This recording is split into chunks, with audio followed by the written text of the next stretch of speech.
Welcome to Accelerator Pedals. I'll be your guide for the 2006 through 2009 Harmer H3 Accelerator Pedal. This is the power supply. It takes 3 AA batteries. Line them up like this. Use some copper wires at the edges and attach the positive and negative wires at the ends. Verify that you will have about 4.5 volts coming out. That is close enough for testing to the 5-volt system in your car. The multimeter should be set at 20 volts just like this.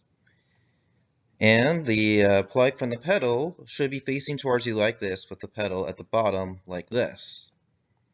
The positive from the multimeter and the battery should connect up to the first pin just like this. The negative from the multimeter should connect up to the second pin. Then the negative from the battery should connect up to the sixth and final pin. After doing this, it should be reading about 1.5 volts in the idle position on the multimeter. After that, when you press it down, it should end at around 2.0 volts.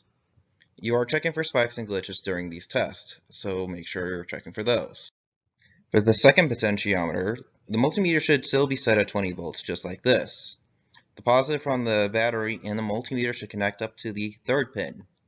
The negative from the multimeter should connect up to the fourth pin, and the negative from the battery should connect up to the fifth pin. After this is done, it should be reading about 0.9 volts in the idle position on the multimeter. As you press it down, it should end around 3.3 volts.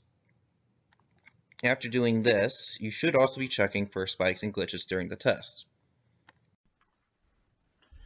So in this example, you can see that we are pressing down on it slowly and letting it rise up. And it looks like that this is not having any problems. It doesn't have any glitches or spikes. If your pedal has a spike or glitch, time to replace it. Our website shows when we have them in stock. We ship them from Ohio and we'll send it out right away. Check out the pinned comment and in the description for the link to our website. Thank you and have a good day.